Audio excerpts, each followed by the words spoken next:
All right, this is Chester, and this is Rocky, and this is their roadmap to success. Bella is actually upstairs, and that's okay. So I'm using some treats right now to keep them motivated so we have them in the shot. But I think that in this case, basically the dogs thought that they were running the show or they were equal with the humans. There were no rules in place. The humans petted them when they jumped up. The dogs barked at the humans, and the humans would give them what they wanted. And all of these things lead the dog into thinking that it has the same authority as the humans. That can actually increase their stress because they feel responsible for the humans. And that also can increase their reactivity to other dogs because they think they need to ward off these other dogs because they think that the humans are gullible and might go home with the dog if the dog is nice to them. So what we want to do is incorporate rules now and structure. Now, because these two are higher energy dogs than Bella is, I recommend that we increase their exercise. Now, one of the first things, that we can do is, one of the first things I suggested was to create a journal. So just grab an assignment notebook or something, write the name of the date at the top, and then write the dog's names in maybe 3 columns or 3 sections on the page. So basically what we're going to do, focus. And I have 3 more. I want you to stay here. Oh, you missed out. Where were you? You could have gotten a treat, Mr. Demand Barker. All right, so what we want to do is the fetch is really good for these guys. Most dogs, a walk is not a great way to burn energy because they're just going so slow. A fetch, they're in pursuit mode. So what we want to do is count the number of fetches. And I'd like to see us increasing the amount of exercise the dogs get. If we can, and it might be different for dogs. He's probably the higher energy dog, so he might need like 50 fetches. So as you're fetching, count it. And then he might only need like 41 fetches, and she might only need 20. But it might not just be one fetching element per day. It might be one fetching routine in the morning before we go to work. Make sure you fetch them with an empty stomach. Dogs have a distended stomach. It can actually flip over and pressurize and explode if they have food in their stomach when they're running, especially if they're moving around laterally. So basically, we're going to keep a journal. So one day, maybe 50, 40, 20. And maybe we do that at breakfast or before breakfast. Then we do it right around 5:30 or 6 o'clock when everybody comes home from work. And then we do it again at 8 o'clock at night. And it doesn't always have to be 50. Play around with the times, with the quantity, and the number of fetches.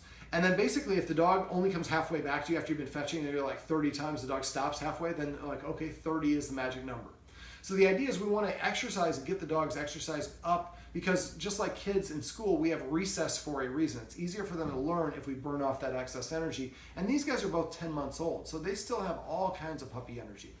Now, especially for Rocky, because Rocky is really fixated on the ball more so than, what am I forgetting? Chester here. And so what I would do for Rocky, and I would play fetch with him probably separately.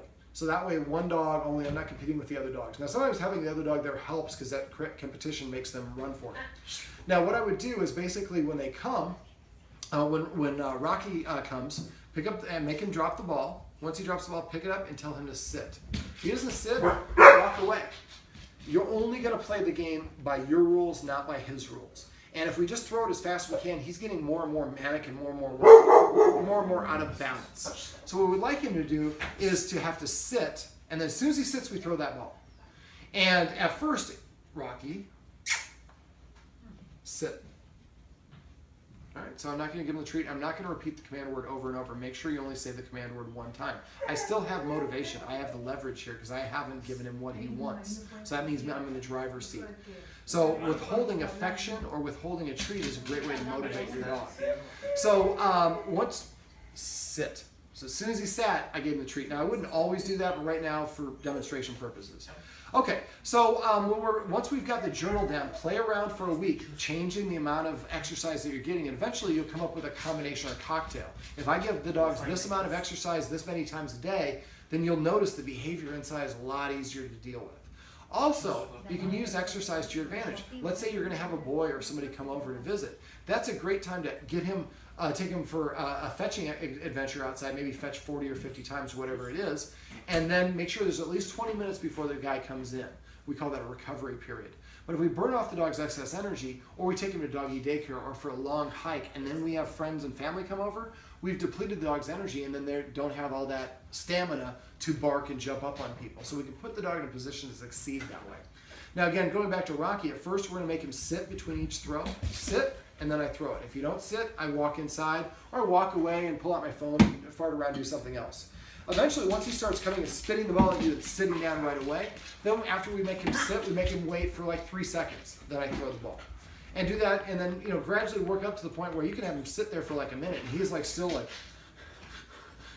but he is developing some self-control, which will help the door exercise, staying out of the kitchen, listening to us, the whole 9 yards. He needs to develop, I like to call this delayed gratification, but he needs to learn how to control himself better rather than just having the ball taken away. Now, if we have the ball up here, he's going to see the ball and still fixate on it. So what I would do is when we come inside, maybe hand the ball to somebody inside, and that person goes inside and puts it in a closet somewhere, so he doesn't get to see us even put it in the closet, because I think that for him will cause him to be more anxious as well. But yeah, I mean, you can see how fixated he is on this ball. This is his favorite thing in the world, unless there's another ball, and that's his favorite thing in the world. Okay, so upping the exercise will go a long ways. Rules that we went over. No, not being on the furniture for at least a month, or as long as these problems are still going on. As long as these problems are still going on, it would be key. And then if the dog gets up without permission, off. They don't get off, hook them by collar, pull them to the edge, so they're about to fall off, and then once they jump off on their own, we pet them and say off, or down. I would prefer off. So that way we provide a reward. Like I talked about earlier, the higher a dog sits, the more rank or status they have. So if we let dogs sit the same height as us, that's one of the reasons we say we're peers. So at the end of this period, if the family decides they'd like the dogs to be back on the furniture, it's with an invitation and only for good behavior. So dog's up here and starts growling or barking at another dog, it has to immediately get down. Or if you gave it permission to get up and to get down to go to drink water, when it comes back, it would need permission to get back up. Another rule that I have is making the dog sit before we let it in or out of a door. If I say sit and he sits, which is probably going to be the case because he's probably the best behaved dog, as soon as he sits, we open the door and let him out. Don't let these two out. We go walk away and we sit down. Don't stand at the door. Walk a couple feet away, sit down. If they're whining and whimpering, they're trying to get a response from you, so don't even look at them. After 1 minute, go back to the door and tell them sit. Don't ask, sit.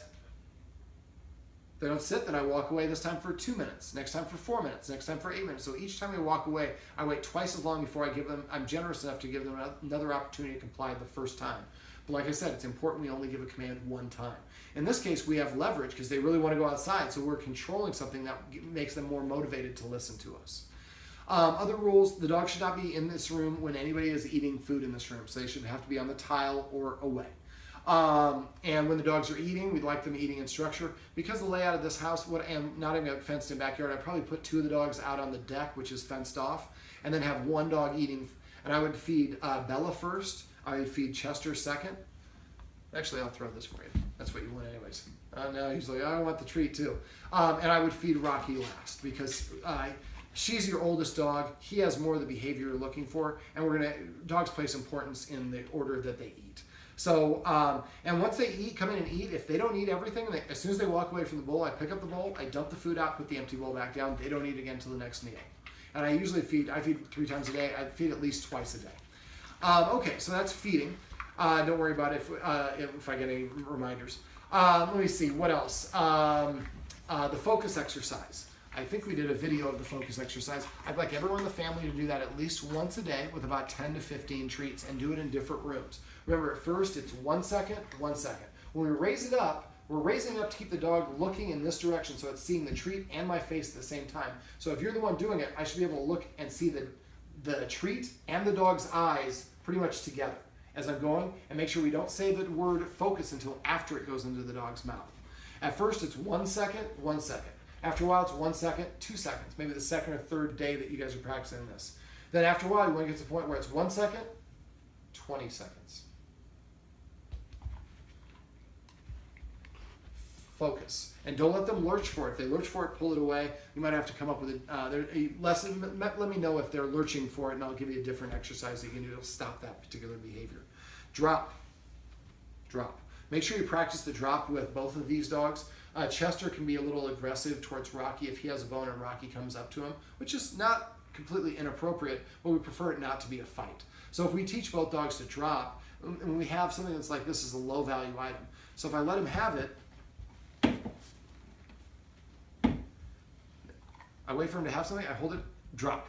Hold it in front of his nose. As soon as he drops it, pop it in his mouth, say the word drop, and then don't go for the item. Then he gets the item back. In this case, he wants me to pick it up and throw it. It's a little bit different context. But we need to teach them sit. to listen on command. Speaking of listening on command and structure, drop. Don't ever try to pull it out of their mouth. Drop, or my game, my rules. You play it my way, or no one want to play. I'd like the guardians to start petting with a purpose, especially with Rocky. So I would like everyone in the family to refrain from petting Rocky under any circumstances unless he does something to earn it. He has to sit, lay down, or come to you. If he does it on advance and he comes and sits in front of you saying, look, I'm sitting to prepay for attention, then we can pet him and say sit. Try to pet him under his chin if all things are equal, and say just the command word. Not good sit, just sit. Not Rocky sit, just the word sit. Good boy is something we get in the habit of saying, but it doesn't really mean anything to the dog. Sit is specific. Basically, petting with a purpose is one of the easiest things that we can do.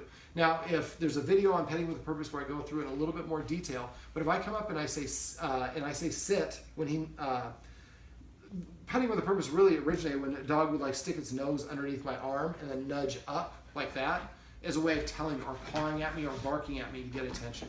So if the dog does that and I listen, then after a while the dog thinks I'm in charge of the human. So what I do is I say sit, sit. Then I pet him under the chin and I say the word sit. Now in this case he wants me to play fetch, so I'll throw it for him because that's what he wants. But for petting with a purpose, they can't tell the humans what to do, and because he is your most obstinate dog, he needs to earn it. And so you're going to tell him to sit, come, or lie down before we pet anyone in the family pets him. It's a good idea to get in the habit for all of them, but it's really most important for him.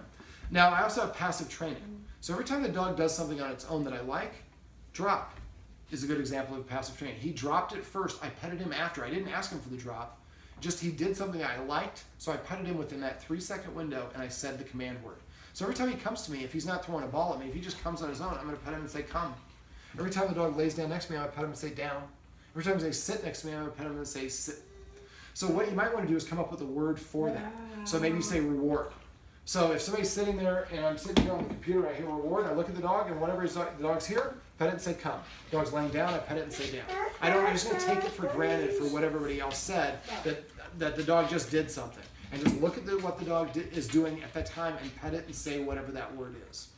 Passive training and petting with a purpose are the two easiest things that you can do that will have the biggest impact on the dog. It'll take the humans about a month to get in the habit of doing that. Sit. And once they do, you'll do it without even thinking. I like to use a hand motion like this, like I have a treat. I go at an arc over the dog's head. Sit. That's how I put a dog into a sit without even saying the word. So if they come up and they're nudging you and I'm on the phone, I can go like this and then pet the dog and I'm having two conversations simultaneously. Let me see, what else? We went through counter conditioning. We didn't film a video and then I decided to film a video, so that'll be above us. But make sure we do that. Now we want to do that for everything the dog's reactive to. We can do it for the doorbell, which is what we practice on. We can also do it in knocking. If the garage door going up causes that response. If the trash truck is coming down, we can use counter conditioning.